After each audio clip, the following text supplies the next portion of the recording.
Halo bakunzi ba Diamond TV official, twongeye kubaha ikaze mu makuru yacu ndetse n'ibiganiro byacu bisanzwe, ariko uyu munsi none twahinduye umuvuno, ubu twagiye muri sport. Murabizi neza ko hano ku rubuga rwacu cyangwa kuri televiziyo yacu ikora kuri YouTube tubagezeho amakuru atandukanye y'umunsi ku munsi. Uyu munsi rero twabazaniye amakuru akomeje kuvugwa mbere yuko umukino kuri uyu munsi hagati ya AP na Rayon Sport uba.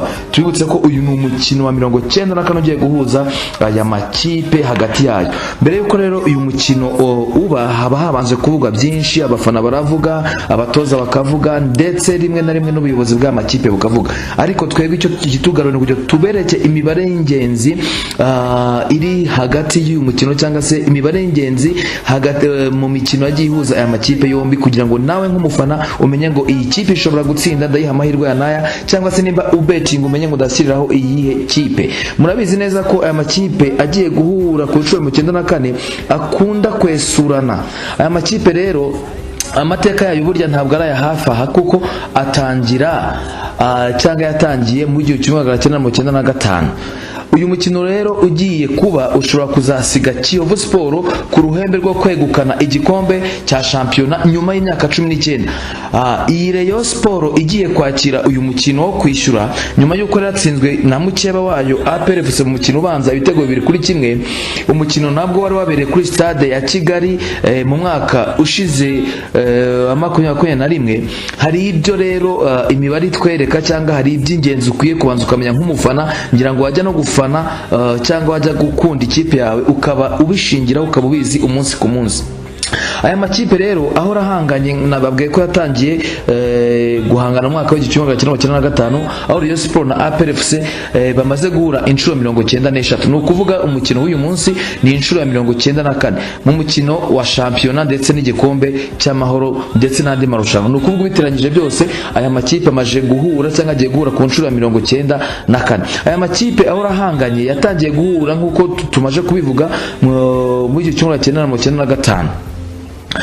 Noneho rero APR FC kugeza ubu ikaba imaje gutsinda imikino myinshi, kuko imaje gutsinda imikino 41. Nuvuga ko niramuka itsinze umukino w'uyu munsi ibe itsinze umukino wa 42 itsinda Rayon, naho Rayon Sport imaje gutsinda imikino 29 mu gihe banganyije imikino 23. Nuvuga uramutse banganyije uyu munsi babanganyije umukino wa 24, noneho Rayon Sport yatsinda umukino w'uyu munsi ikaba imaje gutsinda imikino 30 mu mikino yose mu cyo twita muri toute competition confondi bamaje guhuramo na APR.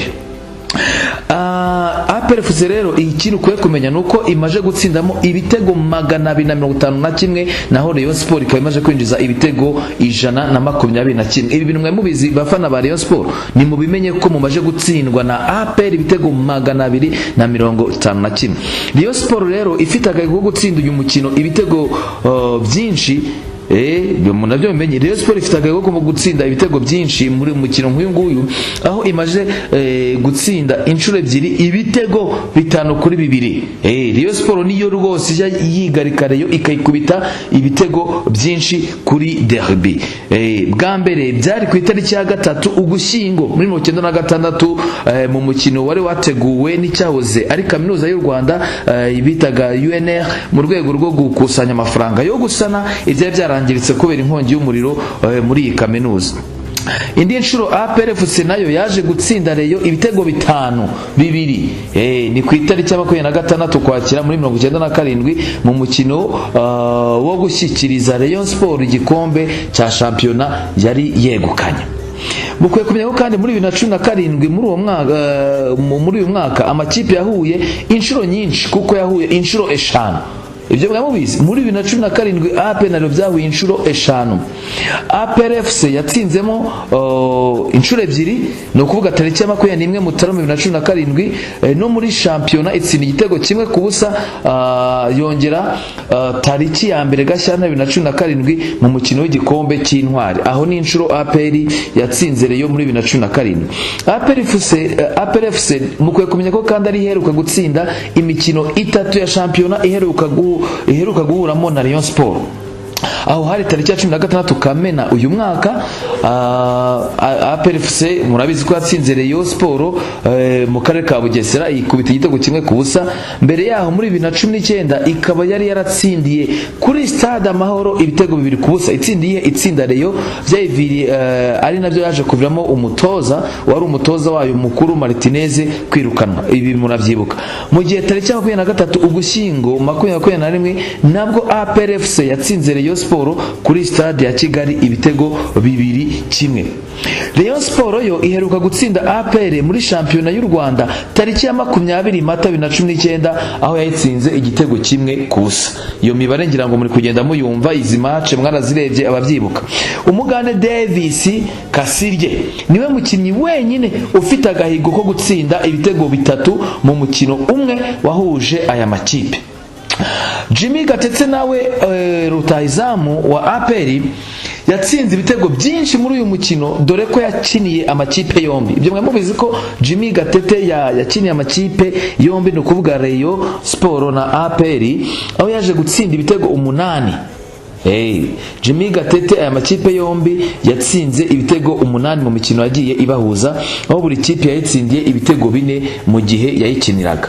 Undi mukino tugaruka ngaho watsindiye Rayon ni Sina Jerome wakiniraga Rayon Sport, watsinze ibitego 6 muri uyu mukino. Mu gihe Masudi Juma na Isa Bigirimana nabo batsindiye APR FC ibitego byinshi muri uyu mukino. Nuvuga nyine uyu mukino tuvuga uhuza APR na Rayon Sport, aho batsinze ibitego 5 buri umwe. Nuvuga buri mukinnyi yatsinze ibitego 5. Aya makipe agiye guhura ku nshuro ya 94 nta nimwe ifite ibibazo by'abakinnyi bafite imvune. Mu bimenye nta nimwe ifite noneho iri kuze kwitwaza uburyo ko bafite imvune cyangwa bafite amakarita ababuza gukina. Ndetse buri kipe uyu munsi ifite morale yo gutsinda umukini, yo gutsinda mu mbabarire gato ntabwo gutsinda umukini, no gutsinda umukino, yo gutsinda umukino. Muravyuka ko umukino uheruka APR ariyo yatsinze, ni no mpamvu ine byazamuye morale ikavuga ngo uyu mukino tugomba kuwutsinda. Ariko rero maginga ya APR irusha Rayon Sport amanota ngahe, amanota 8 mu mikino 18 imaje gukinwa muri shampiyona. Mbibutsa ko uyu mukino ari uwa 19.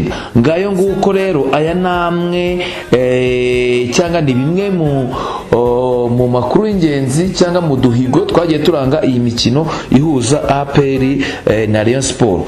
Bafana rero ba Rayon Sport, bafana ba APR, murabyumva muti mwiteguye gute nyuma yo kumva ibi bice by'ingenzi byabahuje muri iyi mikino yombi? Gusa ikigaragara twebwe nk'ubusesenguzi bwa Diamond TV tutabura kubabwira nuko ikigaragara nuko APR ishobora cyane Rayon Sport. Ese turibaza ngo Rayon Sport uyu munsi ifite umwuka, ifite imbaraga zo kwigaranzura Rayon Sport?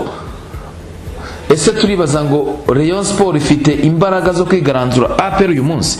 Gusa ikigaragara biri ku rupapuro nuko APR ariyo ifite amahirwe menshi yo kuba yatsinda uyu mukino. Gusa abakinnyi ba Rayon Sport nabo bakaniye ndetse n'abafana ati haraca uwambaye, ntabwo twakemera ko Rayon Sport APR yongera kudutsinda. Nababwira iki rero?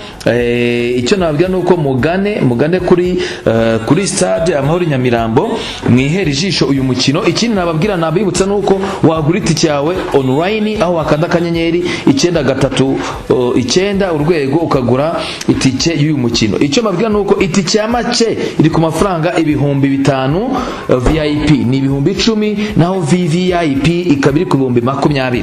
Ntagire uza kugenda yitwaje 2,000 agire ngo aragikandagiramo kira kibuga cyangwa arakandagira ku kibuga, barete bagusubizayo rwose. Itike ni amafaranga 5,000 bisubiremo hasanzwe hose 10,000 VIP, 20,000 VVIP. Ubwo rero nizere ko ikofi mwayigwije mugende murebe uyu mukino. Gusa twebwe icyo twari dukoze kugira ngo tubereke bimwe byaranze uguhura kw'aya makipe yombi mu mikino itandukanye. Diamond TV rero nakagaruka amakuru turahurana n'aya siporo turayakora. Icyo tubasabye no gukomeza gukora subscribe, mugakora share ndetse na comment, ndetse nimba hari inama mwatwungura wagenda ukabishyira muri comment tukayisoma tukaba hari ibyo twavuguru. Murakoze rero bakunzi bacu, bakunzi ba Rayon, bafana ba Rayon, bafana ba Peri, tukababwira ngo muze kuryoherwa n'uyu mukino. Ibi ni bimwe twababwiraga mbere yuko mujya kureba uyu mukino, nkeka ko bifashije bamwe, hari icyo mumenye, bimwe bisa n'amateka ariko kandi koko nta mateka, nandi rero ari bwandike muri uyu mugoroba. Nababwira ngo rero Diamond TV official nakagaruka, mukomeze mudukunde, mukomeze kurikire ibiganiro byacu. Bye bye kuri Diamond TV.